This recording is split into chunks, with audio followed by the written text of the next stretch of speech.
আপনার আছে। তুমি যে সব বন্ধু বন্ধু করতেছো, তোমার ফ্যামিলির জন্য আমি কি না করছি বলো তো? তাও তো এখন পর্যন্ত আমাকে ঠিক মতো মেনেই নেয় নাই। আর তোমার যে দাদি, সে যা যা বলে আমি কিন্তু সব শুনি। সে আমার গায়ের রং নিয়ে কথা বলে, সে আমার চলাফেরা নিয়ে কথা বলে, কোন সাহসে? এই আমার ফ্যামিলি তোমাকে মেনে নেয় না মানে মানে আর কিভাবে মেনে নিবে তোমাকে? মাথায় তুলে রাখবে? আর আমার দাদির কথা বলতেছো, ওইটা কি আমার আপন দাদি? আমার দুঃসম্পর্কের দাদি? আমার বাপের চাচার? আরে বাদ দাও এসব। বুড়া বয়সে একটা মানুষ অনেক কিছু বলে, এগুলো তো সুন্দরভাবে ম্যানেজ করে নিতে হয়, তাই না? অতটুকু ম্যাচুরিটি নিশ্চয়ই তোমার আছে। আছে দেখি চুপ করেছিলাম। অ্যাকচুয়ালি কি জানো, এসব চেষ্টা করে কোনো লাভ নাই, শুধুই টাকা খরচ আর সময় নষ্ট। সেটা আমারও মনে হইতেছে, শুধু শুধু এখানে আসছি। বাহ, থ্যাংক ইউ সো মাচ। এই বিয়ের পুরা সময়টাতে এই একটা কথায় তুমি আমার সঙ্গে এগ্রি করলা, থ্যাংক ইউ সো মাচ। ধরো তোমার জন্য একটা গিফট।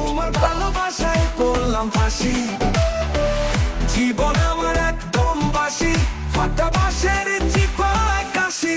প্রেমের কথা ভেবে যখন দিলাম ঝাঁপ, তুমি বললে এই ছেলে তুই তো একদম ফাপড় বাস। ফুলের বদলে কাটা দিলে হাতে, এই প্রেমে বুঝলাম মরছি হাতে নাতে। ছেড়ে দাও ওকে বাঁচি, তোমার ভালোবাসায় করলাম ফাঁসি। তোমার